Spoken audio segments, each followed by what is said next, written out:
and welcome to the latest Scots Way Hey podcast. And today I'm joined by writer N.E. Solomons to talk about her first thriller, The Bone Road, which is published on the Polygon imprint of Balkans Books. Hello, Natasha. Hello, thank you very much for having me. Oh, it's an absolute pleasure.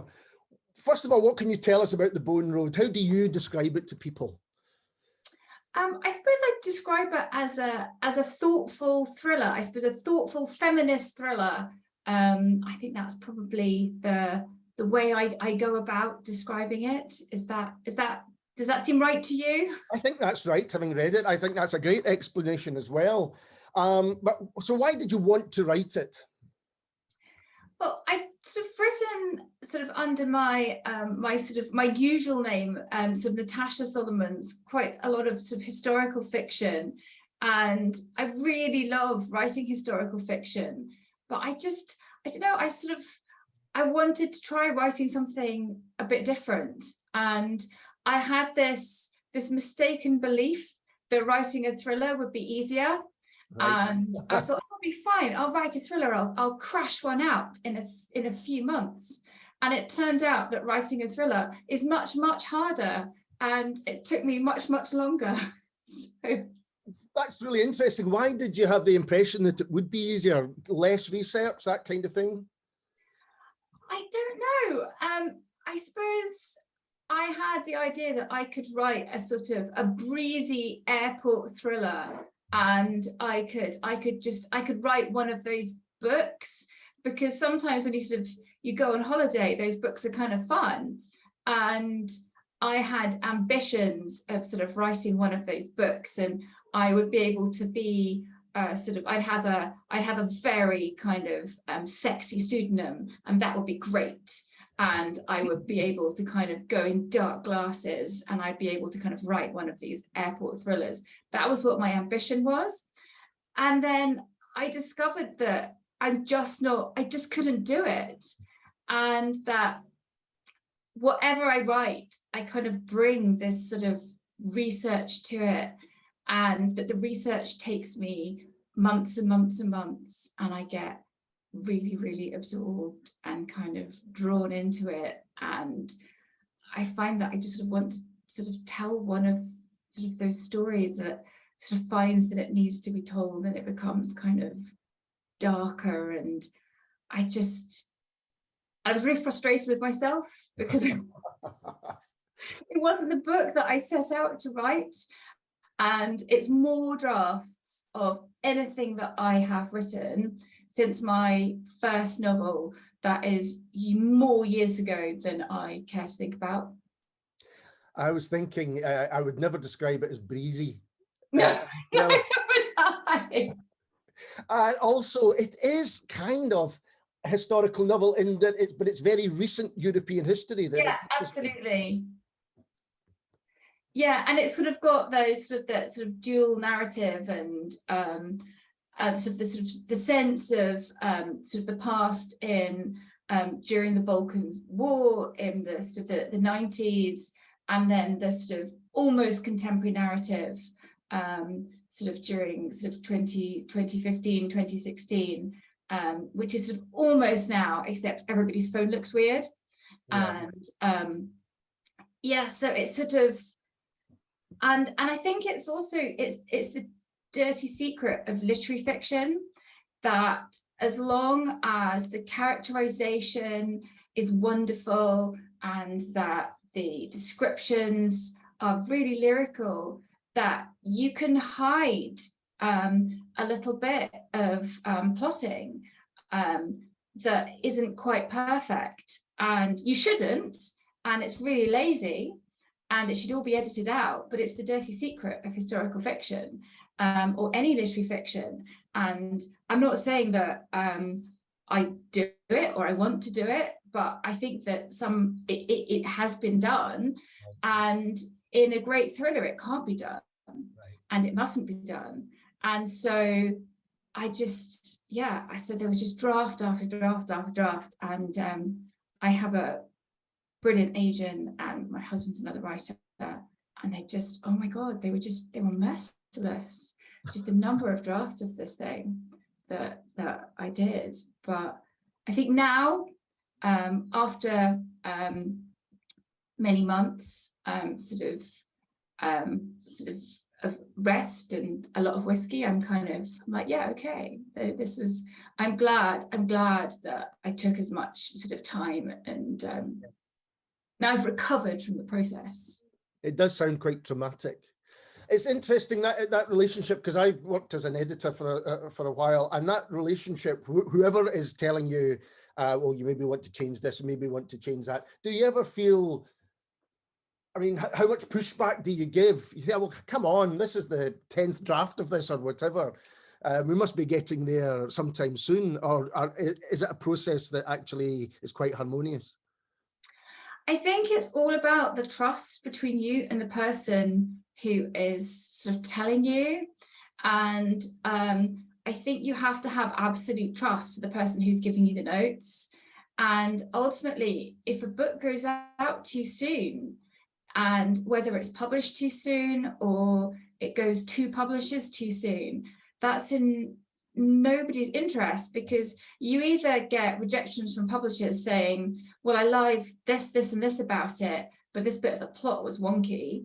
Or you get readers who are frustrated saying, you know, they were the bones of a great book, but what a waste. And it's a waste of your time.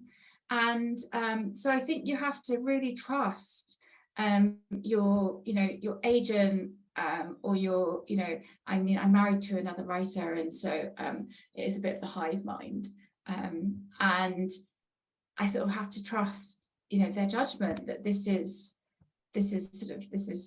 right. And it can be really painful when you sort of reach that point when you're just bored of it, and that's sometimes the time when it's really useful not to be just working on one thing and to say, right, do you know what? I am exhausted on this one. Right. Can't do it justice. I have to put it away, whether for it's a month or even 6 months, go do the other thing and then come back to it. And it's amazing how re-energized you'll be. And then you can kind of work on it afresh and really see. And suddenly that sort of gnarly plot problem, or that character that was just not working, you will have read something, you will have seen something, you will have seen some brilliant show on Apple or whatever, on Hulu, and it will have completely given you another insight to sort of go back and rework that section. And always reading sort of other writers' works, and it will just open up something else. That idea of the book being published, or at least being presented at the right time, then is a really interesting one, because it may be that you haven't had all the outside influences that make it when it becomes ready. Yeah, I think so, because sometimes it's sort of really crude, and it's like it's a market thing, and everybody in publishing is chasing the locked room thriller, and that's what everyone thinks they want. Or, everyone's wanting cozy mysteries, and, great, at the moment, there's a big thing about cozy mysteries. I have to say, lovely. It's not my thing. I prefer dark and bleak. It's just, but that's not to say that it's bad. It's just not my taste. And it's sort of the publishing market kind of gets pulled that way, and sometimes you hit the market at the wrong time. So I think that's one thing. But then sometimes it can be a flaw within your book itself, whether it's just you hit the market with your book at the wrong time because it was you hadn't done the work. And I think even though I have written more books than I can remember, sometimes we still make mistakes, and you can go out with a book at the wrong time. And the joy of when you go out with a book at the right time, and it's it's the right manuscript, the right book, the right moment, and everything works. It's like, oh yes, this is how it's supposed to be. And it's really joyful. And you mentioned that you're already a successful author, and you're also a playwright, and you screenwrite, and all of different styles. Was writing The Bone Road different in terms of the actual practicalities of writing? Yeah, it was. It felt really different. And I think I was really naive in sort of how different it was going to be. And just that, although it's sort of a character-led piece, that whilst constructing a thriller, that the plot, just the sort of the perfection of the plot, the sort of that clockwork structure, just how everything has to work and the intricacies, and that I'm about to embark sort of right now on the edit for another sort of work of historical fiction. And although that has thriller elements in, quite sort of intricate thriller elements in it, that the edit of something like The Bone Road is just, you move one cog and then everything else falls apart, because it's just the timing has to be so precise. And I find those pieces really, really hard to hold in my mind. And it's really, really difficult. It's really tricky. And I find that, it's really, really difficult. And you mentioned how, you might see a great piece of telly or read something elsewhere which might change the book that's been put aside. Does your other writing do that as well? Do you go and say work on your historical fiction and then something might click for the thriller, or and vice versa, I suppose? I think that I've learned a huge amount through writing The Bone Road, and I've really taken what I've learned about how sort of the tightness of plotting, and I've really taken that to my historical fiction. And I really hope that I'm a better writer as a result of writing The Bone Road, and that I'm a much leaner writer, and that I hope that there's sort of, if there was any sort of self-indulgence before, I really hope that it's been absolutely kind of reined in. I mean, sort of writing is this sort of, it is this sort of bizarre sort of profession where there's this sort of huge excitement that you greet a debut, somebody who's new to the profession, and yet one hopes that with the more books you write, that you get better at it. Yeah. And yet often unless you're I guess one of the sort of really sort of lucky few, or particularly it does work often, I guess, in crime, that your sales don't necessarily increase, but yet somehow you do get better at what you do. But I don't know. I think I hope that I've definitely learned a lot from this process. That's a really interesting thought. Of course, that like anything, the more you do it, you would think the better you get. But there is this almost, and it happens in other arts as well, music and stuff. They're looking for the next big thing or the next new thing or whatever that might be. Yeah, yeah. And I think often it's like, I'm still here. Trying not to get shot. I'm still here. And but yeah, no, I am, and I am still here. And sometimes it's like it's worth just going, yeah, no, I am. I'm still doing this, and I'm feeding my family, and here we are, and that's okay. Was that part of the attraction of writing a thriller for the first time, almost reinventing yourself as a writer in some way? Yeah, I think it was, and it was. I wanted to have a go at doing something new, and to sort of try and see, because I'd been sort of writing books that were kind of, I guess, to an extent there was a thread connecting them, and I wanted to sort of try writing something that was very different, and The Bone Road is definitely the most different, but then it was sort of, whilst it's the most different, I've not gone, right, that's it, this is what I do now. Yeah. I'm just going to write these sort of rather dark literary thrillers. I think I've taken what I've learned from it, which has been hugely rewarding and invigorating, and then I've used that to sort of reinvent this sort of new scene of historical fiction that has become much darker and stranger, and more thriller-like, but it's not, I'm not writing historical crime. Right. But it's one has really sort of fed into the other, and it has been really interesting.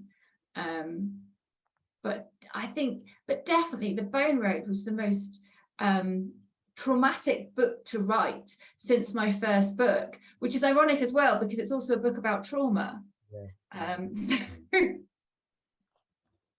So So let's talk a little bit about the setting. Why did you put it in the Balkans? it's funny because it was an idea that my husband and I, because we sometimes co-write together screenplays, and we sort of talked about this idea sort of years ago. And when we first talked about it, it was sort of something that was sort of set in any country and sort of any place. And when I then started writing it as a novel rather than as a script, sort of within half an hour, I was like, no, this absolutely has to be rooted. And the only place it can be set is the Balkans. It has to be here, because for me, I think it's when something is rooted, and that's when it becomes universal and it feels real. And I sort of wrote most of it, and certainly this draft of it, sort of during lockdown. And I just sort of ended up doing huge amounts of kind of research and reading everything I could about the Balkans conflict and the Balkans war. And I remember, I mean, I was at school, I was sort of, I'm a child of the sort of 80s, 90s. And when I was at school, I had a friend whose grandparents were refugees from the Balkans. And my sister in her class, she had refugees from Bosnia in her class, a bit like my kids now having Ukrainian refugees in their class at their school. And that sort of, and my grandparents were refugees from Berlin. Right. And I don't know, it never seemed that far away. And I think what's been really interesting in the sort of reading, and I'm having to kind of revise a lot of the research now for the Bone Road for various reasons. And I'm reading a lot about the connection between Holocaust survivors and survivors of the concentration camps in Bosnia. And there seemed to be this connection between sort of the Second World War Jewish survivors and between those, particularly of the Bosniaks. And I don't know, and I guess perhaps my first few books were sort of written about Jewish survivors, and it just seemed to be, I don't know, it didn't seem far away. It just, there felt this kind of, I was really drawn to this sort of recent trauma that sort of had happened in the 90s. And that's really interesting you mentioned about refugees over generations, because I think you can't read the book now without thinking about what's happening in Ukraine. Do you see the parallels there?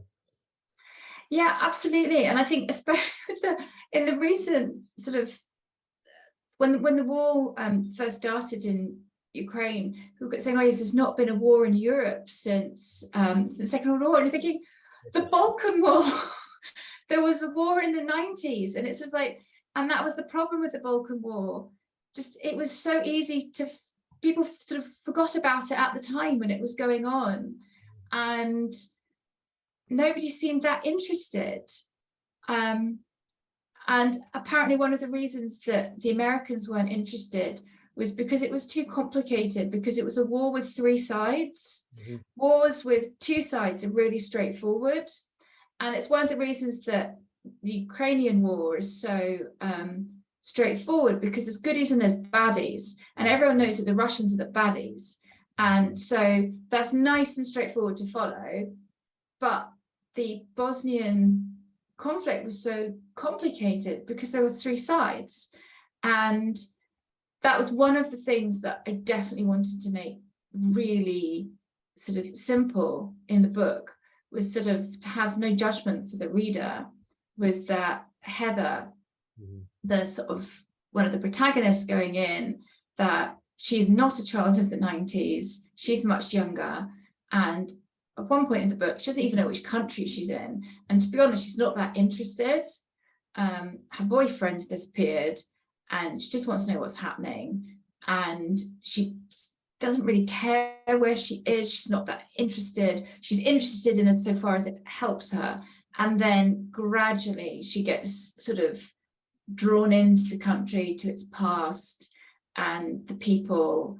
And I didn't want any sort of sense of sort of lecturing the reader, but them sort of almost by osmosis to kind of find out a little bit about the sort of the history of the Balkans, and it just to be there sort of under the surface, and this feeling of unease and the sense of kind of the past informing the present and us never really being able to get away from it.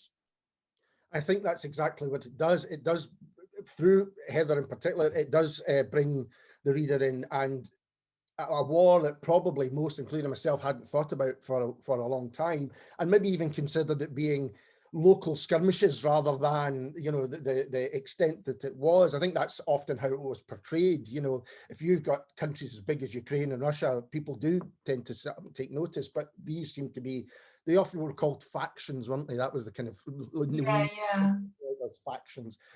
And that's exactly what you do as a reader. You get to know and be reminded in some cases of what exactly went on and how recent it was as well. And I mean, the scale of death, I mean, it was so horrific. Yeah. And it still has sort of implications today. And there sort of hasn't been a sort of a proper reckoning. And it's sort of, I think the difference is that obviously neither sort of Bosnia nor Serbia or Croatia, they weren't nuclear powers. So in that way, we could all feel safe and a bit smug as these sort of countries were fighting each other, and it was all these civilians dying, and we all said how terrible it was. But we felt really safe as we sat back and watched them fight.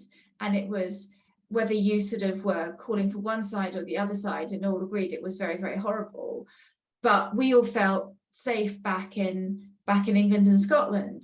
But now with Ukraine and Russia, we are all kind of scared, but it's sort of still the same in the sense that it's sort of tens of thousands of people being put through a meat grinder. I mean, it's just grim, the scale of human death.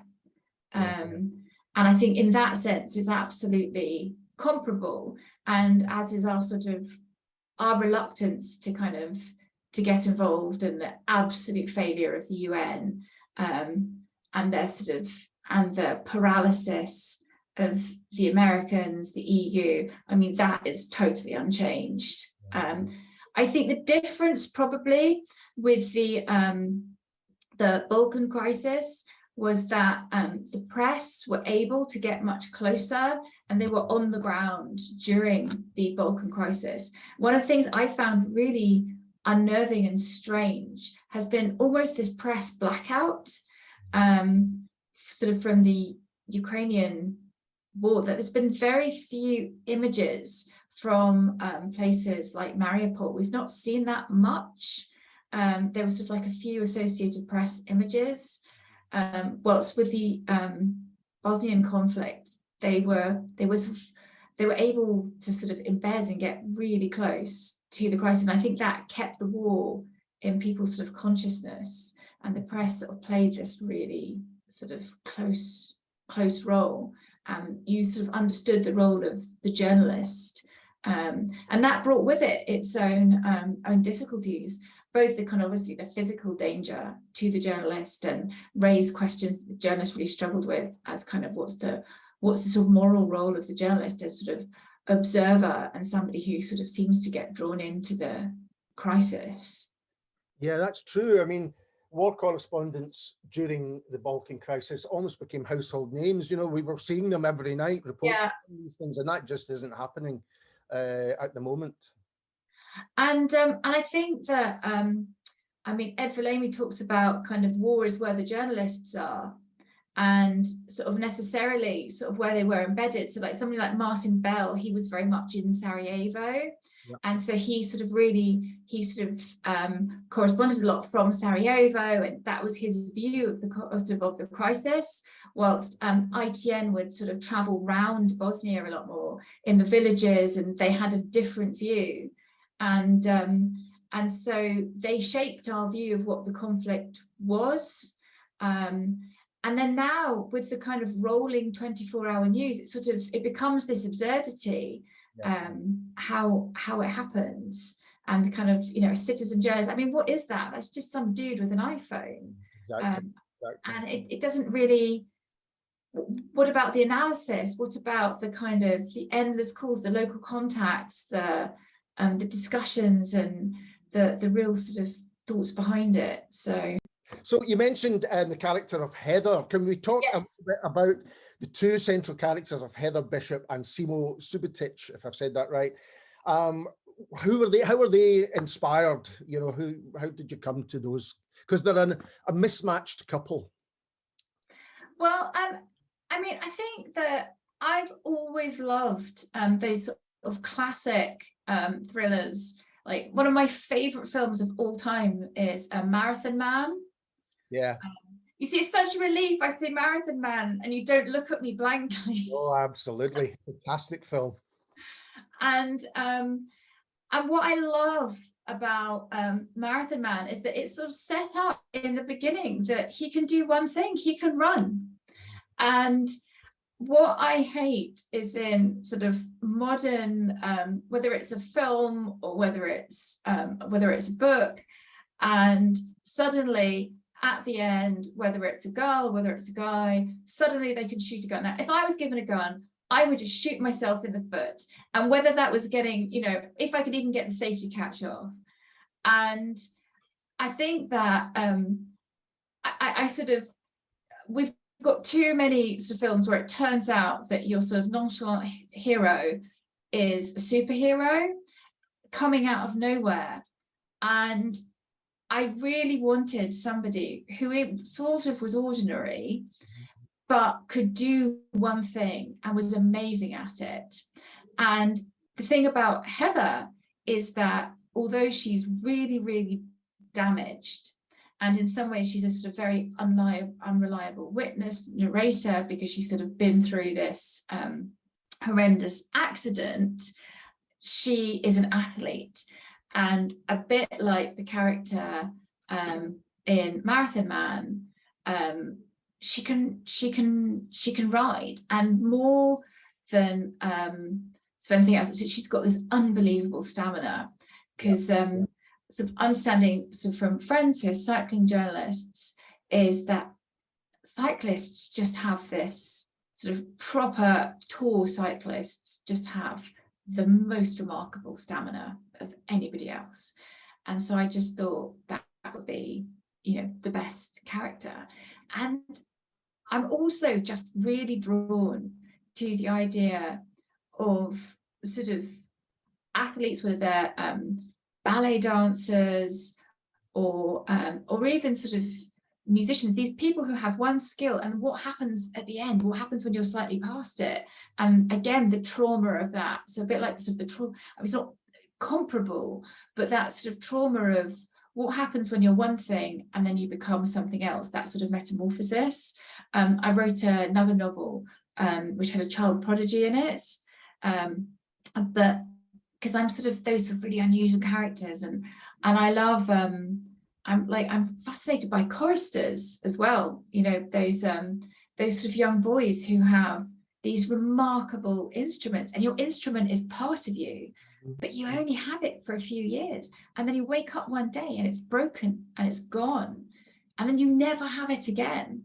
And what does that do? Your therapy, you know, you can go and be a singing teacher, but then you just teach other people who have the thing that you used to have. I mean, I mean, I think that's grim. And so like those characters really appeal to me. Those sort of, when you have to undergo this metamorphosis and you have been the best, and yet now you have to become somebody else. And I thought to put her in this really weird situation where she's not just, you know, some girl on holiday or some woman on holiday, and then turn the sort of volume up on their relationship, and where her boyfriend Ryan is also not quite sort of what he seems. I think that idea of the athlete is really interesting, because you've already got someone who has who will not give up. They've got that desire to see things through. That's how you get to become an elite athlete, is to be able to focus, and that's what Heather manages. Oh, she's trying to do. She has that in her. Yeah, that sort of total relentlessness.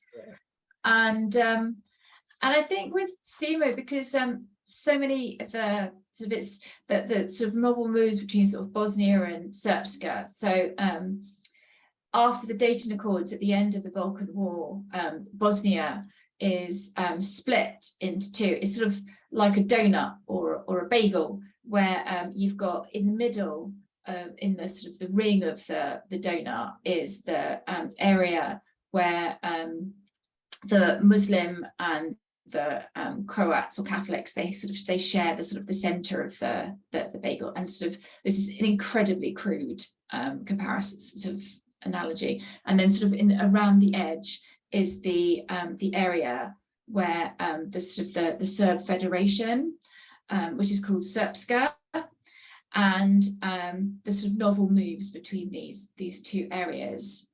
And it was really important to me that the sort of the police character, Inspector Simo, he's a Serb character, but he's also he wants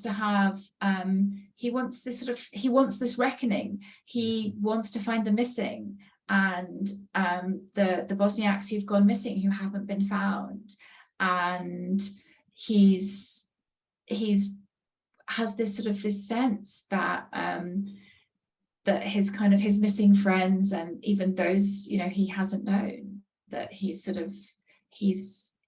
this isn't finished, and he wants to find closure for those families. And he's not a cop with a drinking problem, he's a cop with a caffeine problem. And he's in love with the beauty of his country. He knows it's kind of, as far as he's concerned, it is the most beautiful country on earth. And he's sort of incredibly sort of patriotic, and just loves Bosnia Srpska, and yet is devastated by the past, and ultimately they can't sort of solve the case unless the two of them team up together. And it's that kind of bringing together of the extremes, as you say. You've got Heather, who sometimes wasn't even sure where she is, and then you've got the who's still living it every day, was that there at the time, knows the people involved, and is determined to kind of get some kind of justice. So is there going to be another N.E. Solomons thriller? You said it was quite traumatic to write. Is there going to be further books? Well, I don't know. I think Polygon would like me to do another one, but I just, at this point, I'm not sure, because I'm still, I can't talk about it yet, but I'm still kind of busy with aspects of the Bone Road in sort of other forms. So I'm quite busy with that at the moment. Okay. So I'll have to see how that goes and where that goes. Well, I won't ask you to expand on it. I would just say this, the Bone Road would make a great television series or something like that kind of thing. So is there anything you can tell us about that you're doing next, or is it all kind of undercover at the minute? Well, I'm busy with aspects of the Bone Road still, and I'm working on another sort of edits of another piece of historical fiction called Fair Rosaline that will be out next July. with Bonnier on their, I think it's on their Mantle imprint. And yeah, so I'm just doing the edits of that. And that's a retelling of Romeo and Juliet, but from Rosaline's point of view. And so, and in this version, Romeo Montague is a sort of is a sexual predator and is the seducer of young girls. And so, and it's told from Rosaline Capulet's point of view, the one who got away. And so it's a bit of a really sort of Romeo and Juliet, really is a bit of a kind of gaslighting thriller, where Rosaline is the teenager who got away, and can Rosaline save Juliet in time from this predatory Romeo? Well, that sounds amazing. And we have quite a lot of writers or people who want to get into writing watching these podcasts. As someone who's been doing it for so long, do you have any advice for prospective writers? What's my advice?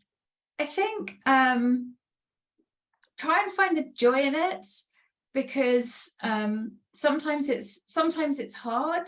The sort of work aspect of it can be hard.